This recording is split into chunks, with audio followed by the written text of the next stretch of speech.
gehört?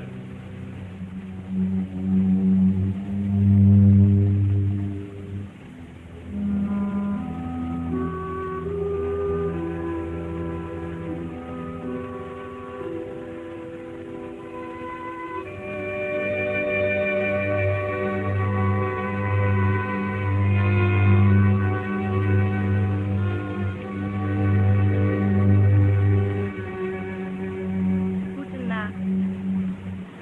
Gute Nacht.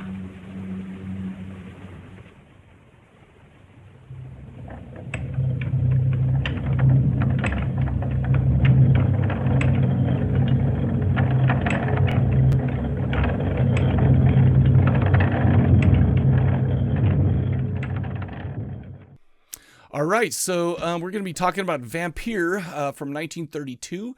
IMDb currently has this at a 7.4. It was directed by Carl Theodor Dreyer.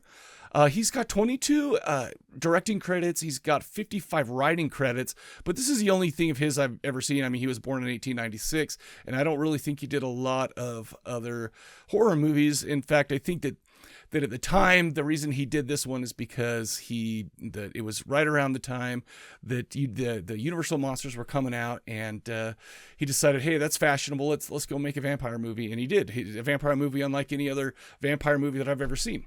Anyways, this is written by Christian Jewell and Carl Theodor Dreyer, the director of this whole thing, and it loosely based on a couple of stories from a collection of short stories named In a Glass Darkly, and this was written by Sheridan Le Fanu. And so the thing is, it's funny, I talked about how we've only been doing vampires so far. Well, this is the second one in a row where we're talking about a movie that is based on, at least partially, on Carmilla. So it's funny and it's just crazy. But anyways, we'll talk about that in a little bit. It starred Nicholas de Gunsberg as credited as Julian West as Alan Gray. We have Maurice Schultz as the Lord of the Manor, Giselle and Leon's father. We have Rena Mandel as Giselle, a young daughter of Maurice Schultz. We have Sybil Schmitz as Leonie, the older daughter who succumbs to vampirism. We got Jan Hironomiko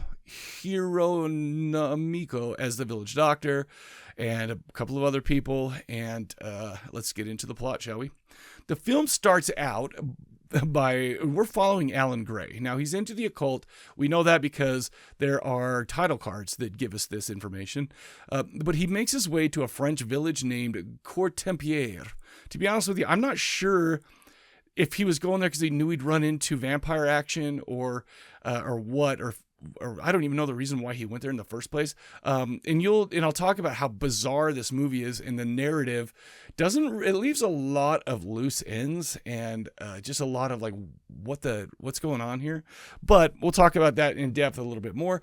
But it starts off just like that, like, oh, there's a dude that went to this creepy town and he gets a hotel or a room at the inn. Anyway, so he's there, he settles in his room, and like all of a sudden all like weird stuff starts happening. Like there's this old dude that comes to his room, one that he's never met before, anything like that. The guy just walks in very slowly and strangely, puts a package on the table and writes on it, only to be opened after my death. So that's how we start. And this guy is just like, I don't know what's going on, but thanks for that. I'll check it out when you die. I don't know you. I don't know where you're from, but I'll make sure to find out when you're dead and open the book. Anyways, okay, so basically Gray explores the town and a bunch of like weird things start happening. For instance, disembodied shadows of people are walking around. There's even a part where they're dancing. There's a nice, cool little like long shot where the camera's panning over the walls, and you see just these people dancing, but there's nobody there. Get it? It's just a shadow. Anyways, and it's just crazy because it's just there's echoes and whispers and all this real ethereal type things that make this creepy, but we haven't really no idea what's going on with it yet. But as he's doing some research, he learns of a curse that had befallen the village.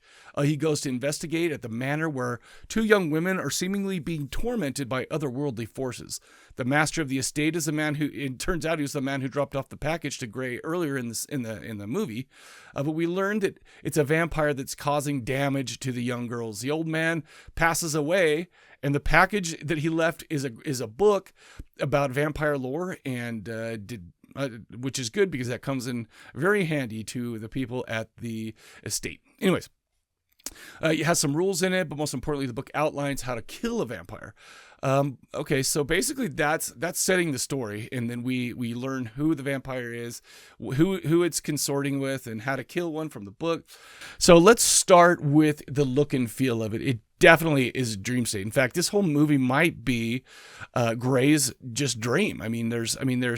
It's not that there's not a narrative, but the narrative isn't stitched together like a normal narrative would be. Like there's a lot of continuity issues, a lot of things that I feel like are just flourishes for the sake of being flourishes, but they're cool. They add a lot of atmosphere to it, and it's cool because it's like, it keeps us guessing. There's especially a part that you'll see that he's sitting on a like a bench in the meadow or something like that, and he sits down, but for some reason he takes off, but his spirit takes off while he's still there, and I'm like, what's going on? Why did that have to happen? Who knows? But think of it kind of as like a 70s or 80s Italian movie, where I think that, sometimes people will say style over substance, but I think they have both style and substance, but the continuity, and they just don't bother with it. And so Dreyer didn't bother with it in this one either. So I'm gonna tell you about the Blu-ray itself. So like I said, I got this. You can see that there's a lot of light, but it's cool. It was the regular price for a Blu-ray here, and it was also 30% off because of the Criterion sale that was going on. And so you'll have a case for the DVD or the Blu-ray. You'll have kind of a smaller book. It's got all sorts of cool things, and I have not read it. But it's, I will definitely get to that. But also the screenplay comes with it. And it's like the whole screenplay, it's kind of thick for a book and a Blu-ray, which is crazy that it comes with it. And I probably won't bother with that because I watched the movie already twice. Okay. So here's my take on it. Now, when it came out, it was filmed in 1931. When it came out, it was a distributor or somebody, they decided that they wanted to wait until Frankenstein and Dracula came out by Universal in the United States. And this one was a European movie, obviously.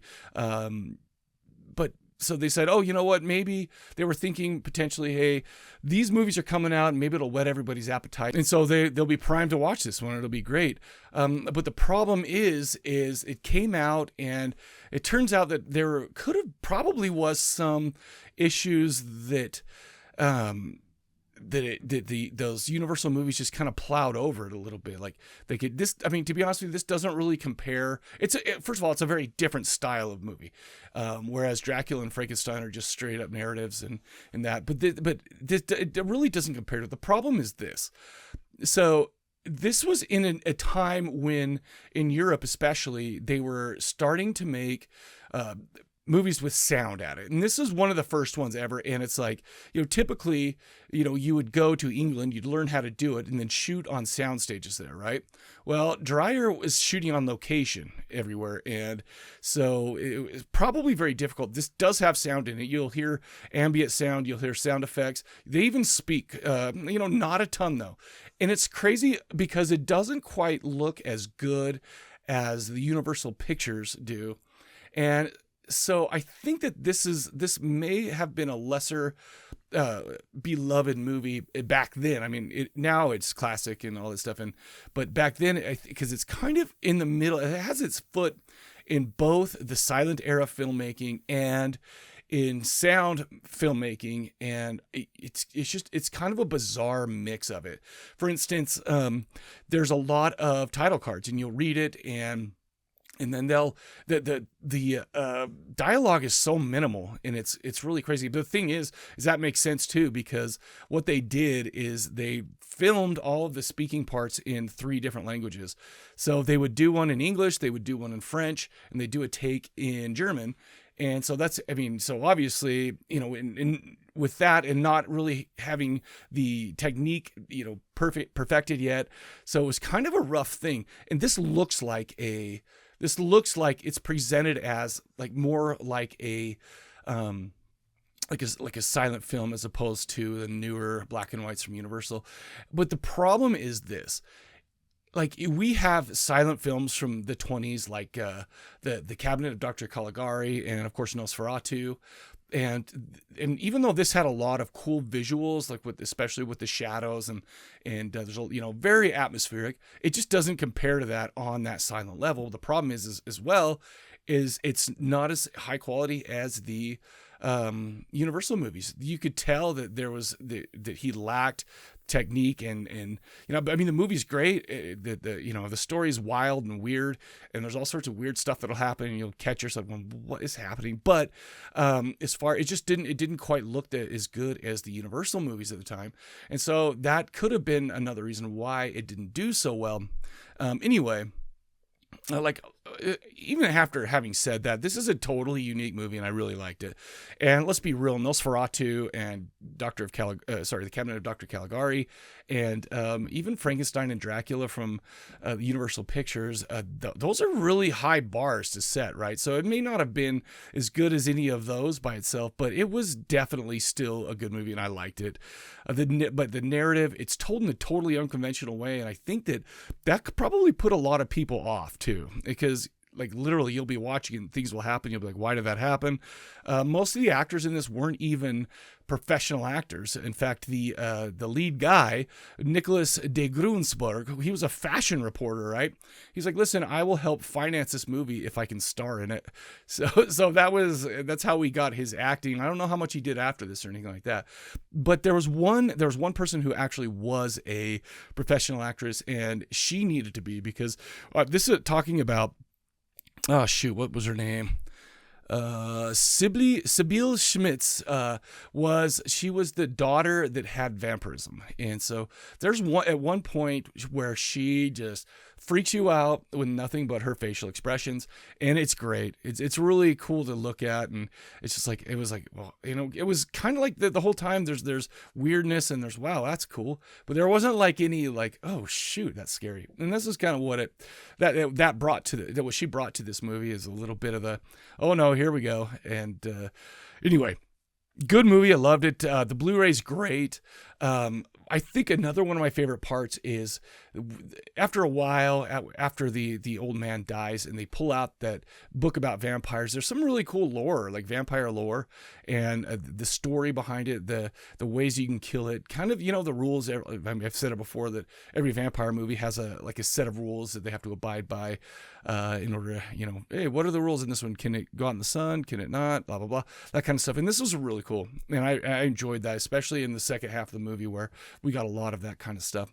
And the thing is, there's not a ton of action in this movie either. The vampire's like an old lady, and it's very different than a lot of the other vampires who are young and virulent. Anyway, young and jump around and do all sorts of crazy stuff. And like, they're not the Lost Boys. It's more like the Lost Grandma that needs to be sent back to her room. Anyway, long story short, this is a good one. The Blu-ray was great. There is a guy named Tony Raines who did a commentary on this, which I thought was excellent. Tony Raines, he's a British writer. He programs film festivals, and he's written some screen, what do you call those? Like some, he's a screenwriter, I guess, is what I'll say. Anyway, it was, so typically there are two kinds of commentaries. Like the one, like I watched one recently for, I think it was The Witch, and Robert Eggers got on there and he told stories about what was going on during the making of the movie and all this stuff. And I loved it. He did a great job with that. It's good it's fun to hear what's going on, what has been going on in the background, all that kind of stuff. Or there's the different kind, which is kind of just like a dump of facts. almost like a Wikipedia article or something like that. And that's what this one was, probably because we couldn't get Dreyer, because that was recorded in 2008 and Dreyer was born in 1869 or something like that, and 1889, my bad. And so basically, yeah, no chance of that. But this guy, Tony Raines, does a great job. He gives you, and I'm not going to just spew out all the little factoids and this and that, but he did give some insight into what was going on at the time. He was talking a lot of just about the little factoids about the movie, and he also gave some just kind of his little what do you call that, like his thoughts on it, his interpretation, some of the stuff that he did. And I thought he did a great job. Like, this guy talked the whole time. And I mean, I wouldn't watch it the first time you watch this movie, but I would suggest you check it out afterward. Anyway, so yeah, that's it. Like I said, I love the movie. It's a really cool, creepy styled Blu-ray, and it looks really good, but I hadn't seen it before, so now I'm glad I did. Anyway, that's all I got for today. Go check out thecorpsecollective.com, man. We got a ton of stuff going on over there, and with videos and with the app I told you, and there's more to come. Start working on some other stuff soon. We will be back in 1 week and 1 day. Steven and I will talk about a couple of movies and for the next episode of the Corpse Cast. But for now, I'll catch you guys later.